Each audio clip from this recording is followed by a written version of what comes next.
శ్రీమతే రామానుజాయ నమః. అస్మద్గురుభ్యో నమః.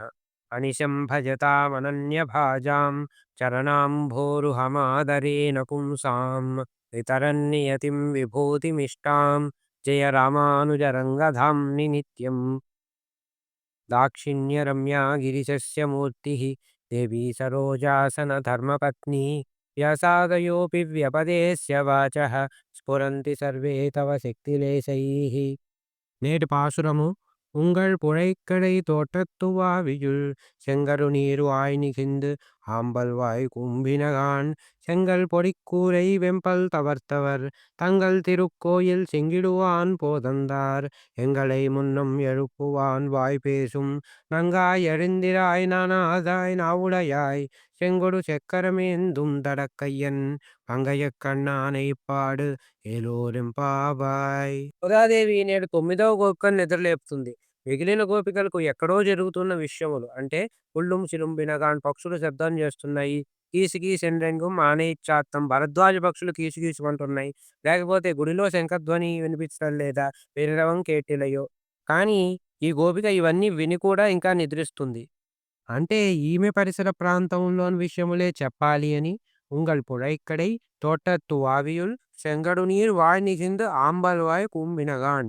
మీ పెరటి తోటలోని బావిలోనే చెంగడు నీరు వాయిని కింద ఎర్రటి పద్మములు వికసించాయి. ఆంబల్వాయ్ కుంభినగాన్, నల్లని కలువలు ముడుచుకుని మొగ్గలైనాయి. వీటిని కవి సమయములు అంటారు. సూర్యుడు పద్మబాంధవుడని, చంద్రుడు కలువలరేడు లేకపోతే కుముదహితుడని చెప్తారు. దీన్ని ఎర్రన అద్భుతంగా నృసింహ పురాణంలో ఉపయోగిస్తాడు. ఇనున సమాన తేజు దివిషేంద్రు కనుంగను మాట్కి చూడగా జనతరునల్పతేజునను జాట్పున చెంచల భృంగకారక ఘనవన జాతలోచనం ప్రక్కున మీలన ముందజేసే పద్మినిపతి భక్తి సత్వమున మెలిమి కింగురి దాన పొమ్మనన్. అంటే గొప్పదైన తేజస్సు కలిగిన సూర్యుడు నాకు భర్తగా ఉండగా ఈ అల్పతేజుడైన చంద్రుడిని నేను చూడను అని కళ్ళు మూసుకున్నట్లు ముడుచుకున్నదట పద్మము. అటువంటి పద్మం యొక్క పతిభక్తికి సాటి ఎవరు అంటాడు ఎర్రను. ఇంకా ఎన్నో కవి సమయాలు మనకున్నాయి. హంసోయధారాదిత పంజరస్థ అంటాడు వాల్మీకి. హంస మిగిలిన పక్షుల్లాగా కాక పంజరంలో ఉండాలి అని కోరుకుంటుందట. ఇవన్నీ నిజముగా ప్రకృతిలో 100% జరగకపోవచ్చు. అందుకే గోపిక ఇవన్నీ కవి సమయాలు, మీ వంటి పెద్ద పెద్ద కవులు కావ్యాల్లో ఉపయోగించుకునేవి అంటుంది గోదాదేవితో. అప్పుడు ఆండాళ్ తల్లి సెంగల్ పొడి కూరై వెంపల్ తవర్తవర్ తంగల్ తిరుక్కోయిల్ సెంగిడువాన్ పోతందార్. ఇటుక పొడి యొక్క రంగులో ఉన్న వస్త్రమును ధరించిన వారు అంటే కాషాయ వస్త్రము ధరించిన వారు. వెంపల్ తవర్తవర్ తెల్లని పళ్ళు కలిగిన తపోధనులు. అంటే ఇక్కడ సన్యాసుల గురించి చెబుతుంది గోదాదేవి. వారు తెల్లని పళ్ళు కలిగిన వారు అనగా ఓ కవి తమ రాజు కీర్తి ఎంత తెల్లగా ఉంది మచ్చ లేకుండా అనడానికి సన్యాసి దంతవత్ అని చెప్తాడు.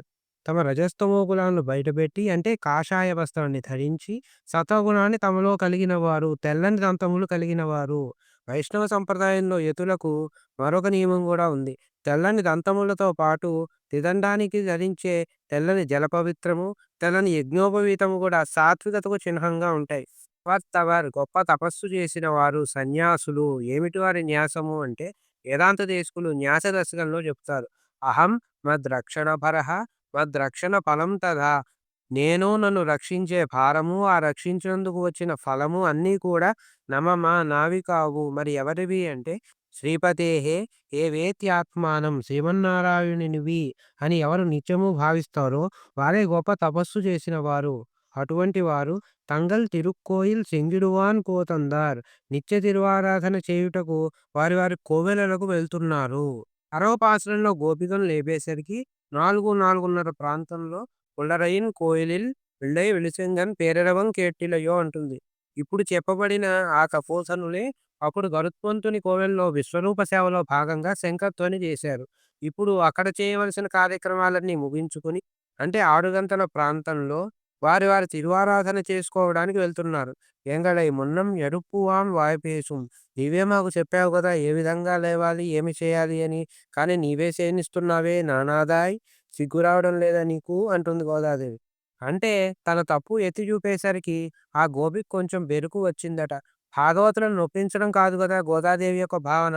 వెంటనే నంగా ఏ దోషము లేని పరిపూర్ణురాలా, నా ఉడయ ఏ విధంగా ప్రతి గోపికకు గోదాదేవి పేరు పెడుతుందో పెళ్ళాయని, నిన్న పోదరిక్కనినాయని, నేడు నావుడయాయ్ గొప్ప వాక్పటిమ కలదానా. కృష్ణుని దగ్గరకు మనం అంతా వెళితే ఆయన రాజు కదా! భటులు మనకు 5 నిమిషాలు సమయం ఇస్తారేమో వచ్చిన పని విన్నవించుకోవడానికి. మరి నీ అంత సమర్థవంతంగా మన వ్రతం యొక్క ఉద్దేశాన్ని నీవుగాక చెప్పేదెవరు? లేచి రావమ్మా అంటుంది. సెంగొడు సెక్కరమేందుం తడక్కయ్యన్ మంగయ్యక్కన్నానై పాడేలోరింపావాయ్. శంఖచక్రములు తన శ్రీహస్తముల్లో ఉన్నవాణ్ణి మనం కీర్తిద్దాము అంటుంది గోదాదేవి. గోదాదేవి మాటి మాటికి శంఖం యొక్క గొప్పతనాన్ని చెబుతుంది. ఎందుకంటే "ఉన్బదు సొల్లిల్లు ఉలగడందాళ్వాయ్ కన్పడై కొల్లిల్ கடல்வண்ணன் கைதரத்தே பெண்பட யாரும் மேல் పెరుంపూసల్ శాట్రతిండార్ అన్పడ జరిగిన్నాయ్ పాంచజన్యమే" అంటుంది గోదాదేవి నాట్యార్ తిరుమలలో. స్వామి అధరామృతం యొక్క రుచిని, సుగంధాన్ని తెలిసింది పాంచజన్యం ఒక్కటే. ఎలాగైతే స్వామి యొక్క లాలాజలాన్ని గ్రోలినంతనే వేదాంత దేశికులు కవితార్కిక కేసరి అయ్యారో, మరి నిత్యము స్వామి అధరాన్నే అంటిపెట్టుకుని ఉన్న శంఖము ఎంత గొప్పదో కదా! అందుకే పాంచజన్యమును జ్ఞాన ప్రదాతగా చెబుతారు. ధ్రువుడు భగవంతుని ఏమని స్తుతించాలో తెలియక నిల్చొని ఉంటే స్వామి పాంచజన్యాన్ని ఒక్కసారి తగిలించగానే యోంతః ప్రవిశ్య మమ వాచమిమాం ప్రసుప్తాం సంజీవయత్యఖిల శక్తి ధరస్వధామ్నా అన్యాంశ్చ హస్తచరణ శ్రవణత్వగాదీన్ ప్రాణాన్నమో భగవతే పురుషాయ తుభ్యం అని స్తుతి చేస్తాడు. అటువంటి భగవత్ జ్ఞానాన్ని కలిగించినది పాంచజన్యము. పంగయ్య కన్నానై పాడేరోరెంపావాయ్.